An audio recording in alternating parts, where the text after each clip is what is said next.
There is a house in New Orleans. They call the rising sun. It's been the ruin of many a poor girl and God. I know I'm one.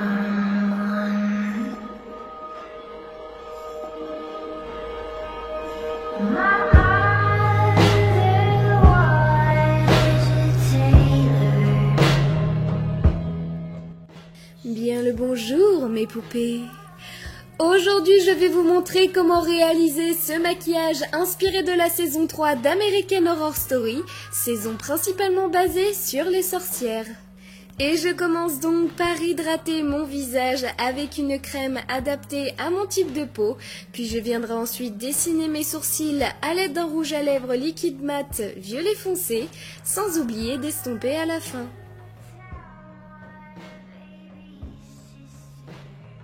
On attaque ensuite les yeux. Afin de bien fixer mes fards, j'applique donc une base de fard à paupières sur toute ma paupière mobile, y compris le dessous de l'œil. Puis je viens appliquer un fard violet mat dans le creux de ma paupière que j'estomperai ensuite avec un pinceau propre. J'applique ensuite un fard vert émeraude pour accompagner le violet, étant donné que ces deux couleurs sont dites spirituelles, puis je continue l'application sur le bas de mon œil, en dégradant à la fin avec le fard violet sans oublier d'estomper.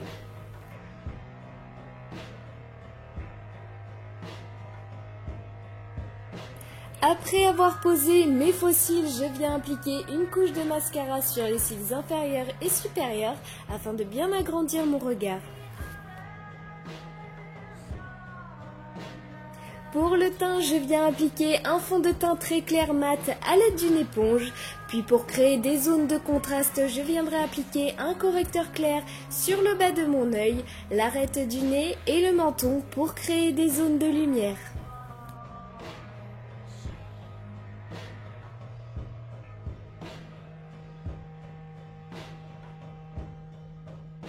Quant aux zones plus sombres, je viens à l'aide d'un bronzer accentuer certaines zones de mon visage, comme le creux de mes joues, le bas de ma mâchoire, le nez et les tempes pour me donner un air plus sévère.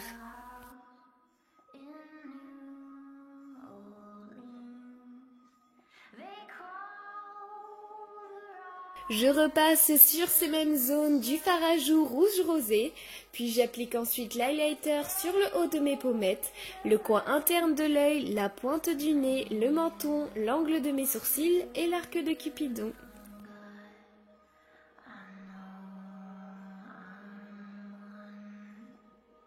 Pour les lèvres, je viendrai ensuite dessiner les contours avec un crayon violet foncé, puis je viendrai remplir mes lèvres avec le même rouge à lèvres utilisé pour mes sourcils.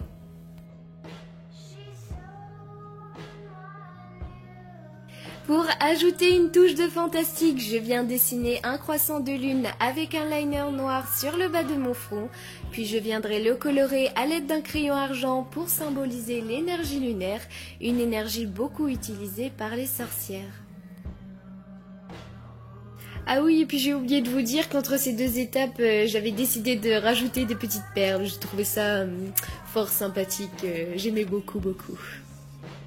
Et place enfin à la dernière touche finale de ce maquillage, à savoir la réalisation des marques de pendaison pour compléter à merveille mon look de sorcière. Je commence donc par appliquer un fard à l'eau jaune sur la pliure naturelle de mon cou, puis avec un fard à paupières bleu, je viens tapoter par petites touches la zone afin de créer un effet fumé et je reproduis la même chose avec un fard à paupières rouge.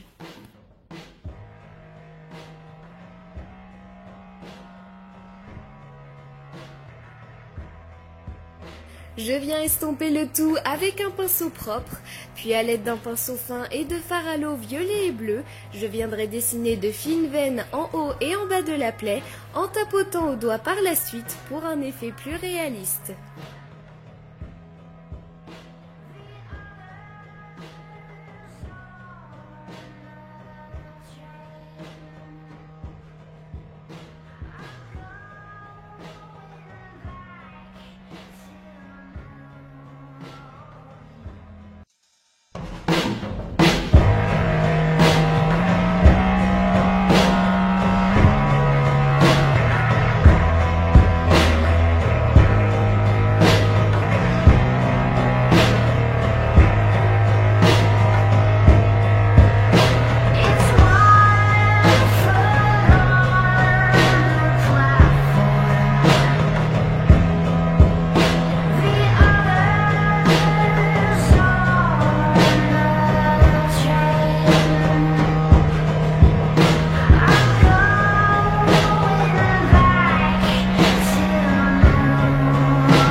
J'espère que le résultat vous aura plu.